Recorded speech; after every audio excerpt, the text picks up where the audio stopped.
कि 10 लाख, अगर आप 10 लाख लोग हैं तो यहाँ पर हिंदू भी चुप नहीं है। हिंदू और हिंदू और वह कट्टर सनातनी होगा। सनातन धर्म कहा गया जिसका जो अनादि है, जो जिसका ना अंत है, और जितने भी हिंदू मंदिर हैं वहां पर आने वाला हर एक व्यक्ति को गौमूत्र का सेवन करवाया जाए। वहां पर निंदा करने वाला कोई बाहर का नहीं, अपना ही हिंदू होगा। ताई स्नान को अमृत स्नान कर दिया गया। ये सबसे अच्छा कार्य जो है सरकार ने किया है। यदि सनातन का ह्रास कराए तो वो स्वयं हिंदू है। उन्हें गौमूत्र का सेवन कराइए, उन्हें पंचगव्य धारण कराइए। शास्त्र के साथ शस्त्र का ज्ञान भी दिया जाता है। प्रणाम, जय माता दी। गुरुजी, हम आपको सनातन के ध्वजवाहक के रूप में देखते हैं और काफ़ी जगह आपके ये चीज़ें देखी कि आप सनातन के प्रति बहुत ज़्यादा जागरूक रहते हैं। तो लेकिन आज हम आपसे कुछ सवाल करेंगे, जो भी हमारे सवाल होंगे सारे सनातन के प्रति होंगे। अगर आपकी अनुमति है तो क्या हम सनातन के प्रति आपसे सवाल जवाब कर सकते हैं? तो पहला सवाल कि हम सनातन धर्म की रक्षा कैसे करें।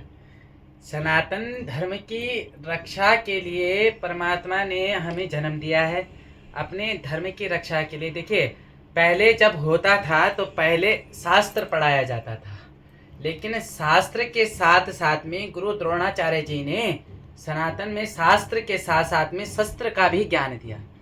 सनातन की रक्षा के लिए जो है हम हिंदुओं में एकता होनी चाहिए।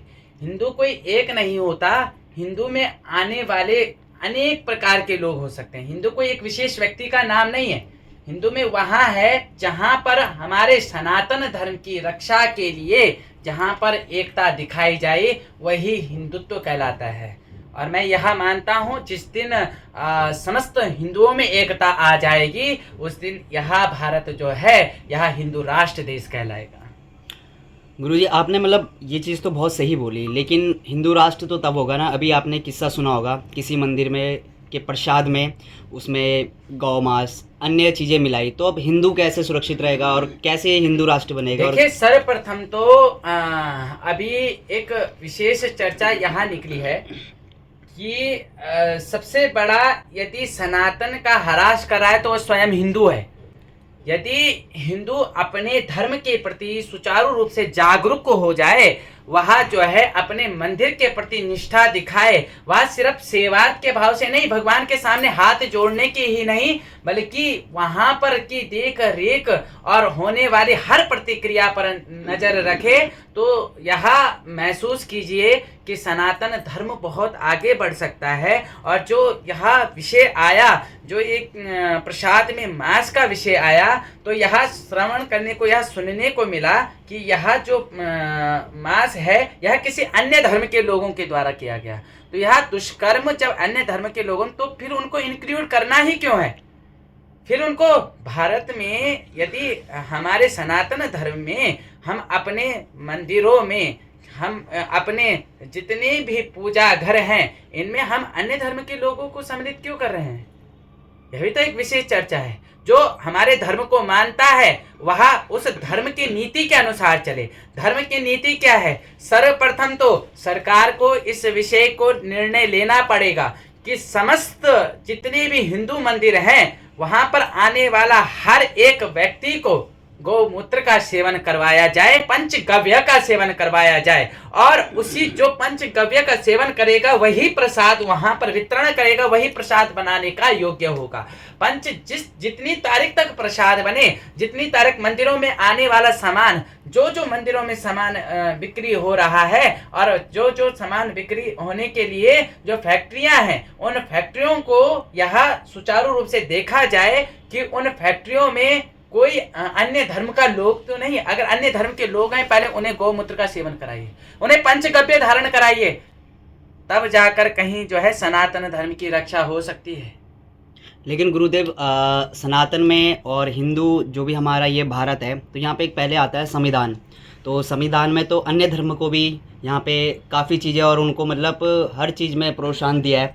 देखिए, सनातन सबको शरणागति देता है, सनातन ने ही सबको शरणागति दी है। सर्वप्रथम जो धर्म है वो सनातन धर्म है।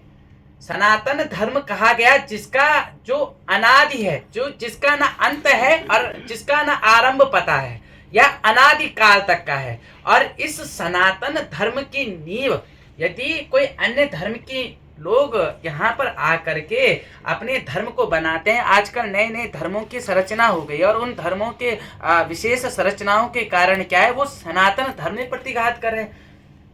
तो वो थोड़ा सा कहीं ना कहीं जो संविधान है, हम संविधान को स्वीकार करते हैं, लेकिन संविधान में ये भी तो है कि सनातन धर्म की शरणागति में ही सब धर्म है। यही तो माना गया था। भारत हिंदुओं का देश है।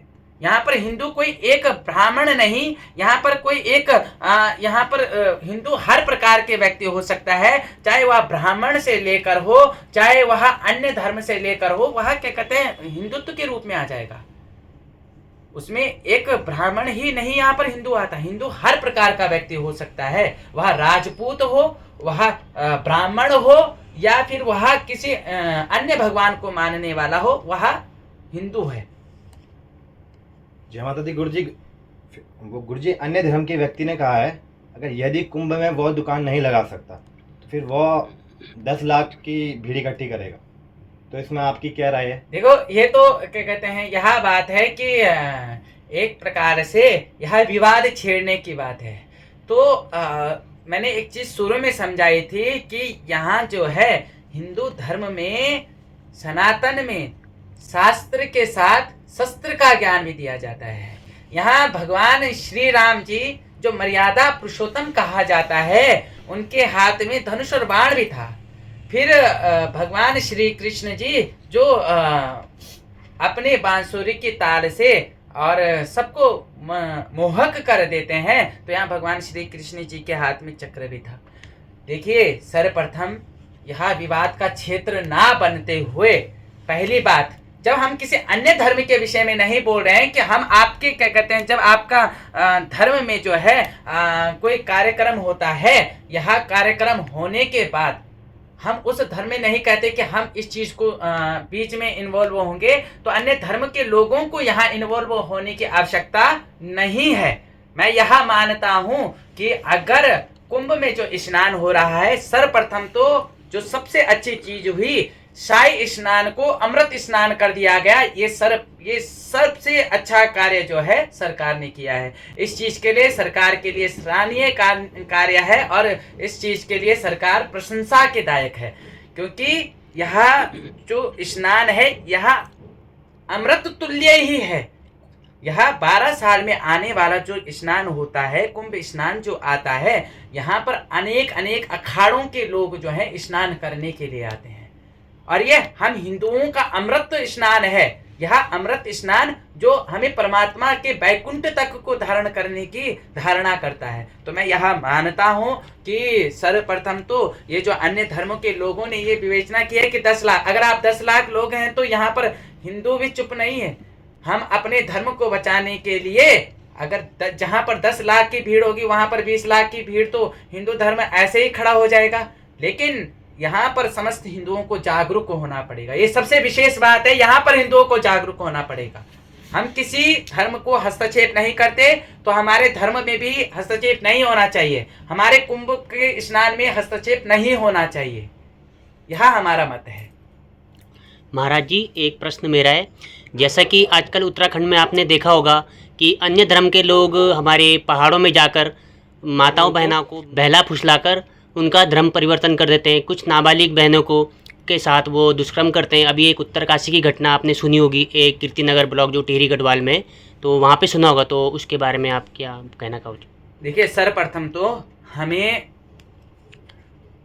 जितने यहाँ पर हिंदू धर्म के लोग इन चीज़ों को देख रहे हैं, सर्वप्रथम तो अपने बच्चों को एक ही ज्ञान दो कि भैया तुम जन्म ले रखे हो सनातन धर्म के अंतर्गत और पल रहे हो हिंदू धर्म के गोद में, तो सर्वप्रथम तो अन्य धर्म में जाने का मतलब क्या जाता है, हैं?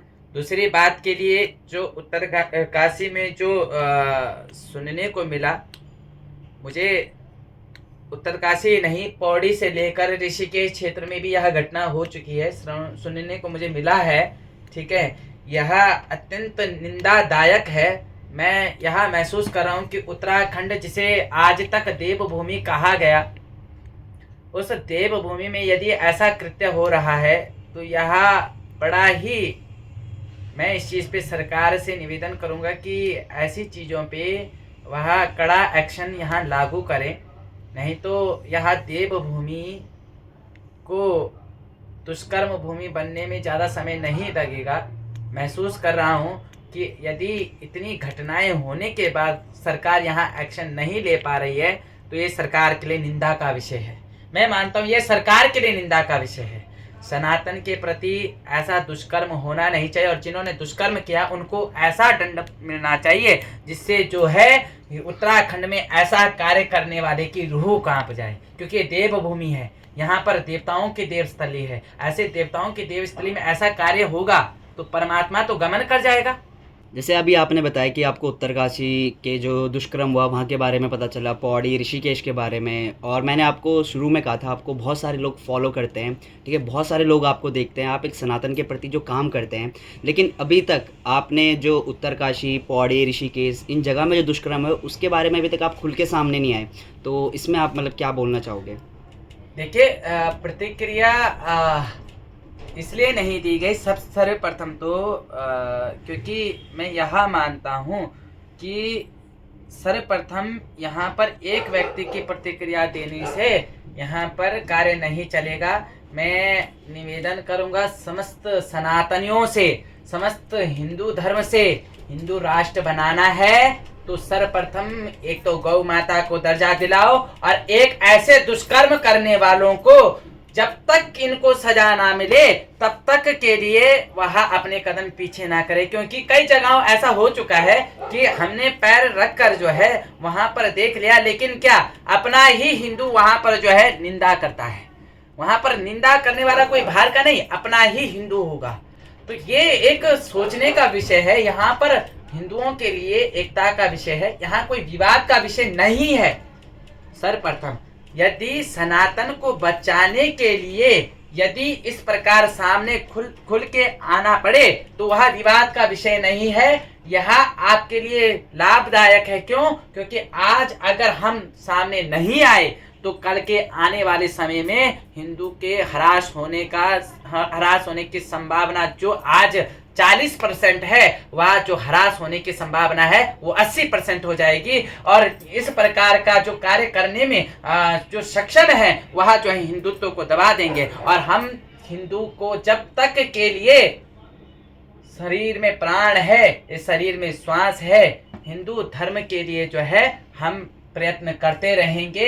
एक आखिरी सांस तक के लिए यहाँ हिंदू राष्ट्र बनाने की जो घोषणा है यहाँ अपने कानों से सुनकर ही जाएंगे। उसके लिए जो कदम उठाना पड़े वह कदम हम लोग उठाएंगे। और मेरी निवेदन है समस्त सनातनियों से, समस्त हिंदू राष्ट्र बनाने वाले जितने भी यहाँ पर हैं उन सभी से कि उनको भी इस समय आवाज़ उठानी पड़ेगी। अगर यदि वह आवाज़ नहीं उठाते हैं तो यहाँ हमारा हिंदू सनातन धर्म इस समय खतरे की एक ऐसी नींव पर आ गया है जहां पर उसके स्तंभ को बचाना आवश्यक है। उसके लिए समस्त हिंदुओं को जागरूक होना पड़ेगा, समस्त हिंदुओं को एकत्रित होना। आपसे एक आखिरी सवाल है, हिंदू धर्म के अंतर्गत कौन कौन से धर्म आते हैं? जो धर्म सनातन धर्म की शरणागति में होगा, जिस धर्म में सनातन धर्म के शरणागत होगा वही धर्म जो है हिंदू धर्म के अंतर्गत होता है।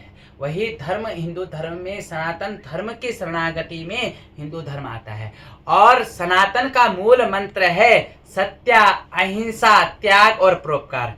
जिस व्यक्ति विशेष के अंदर यह गुण होंगे वही सच्चा हिंदू और कट्टर हिंदू और वह कट्टर सनातनी होगा। और हमें आवश्यकता है इस समय कट्टर हिंदू और कट्टर सनातनी का। इस चीज के लिए आप सभी से निवेदन है कि अपने हिंदुत्व के लिए, अपने इस परमात्मा के लिए अगर इस समय आगे सामने आना पड़े तो हर एक व्यक्ति को आना चाहिए। ऐसी मेरी आप लोगों से निवेदन है। मैं परमात्मा से प्रार्थना करता हूँ, माँ भगवती सुरकंडा देवटोली से प्रार्थना करता हूँ कि सनातन के प्रति आपके मन में एक ऐसी भावना अवश्य आएगी। जय माँ सुरकंडा, जय चामुंडा।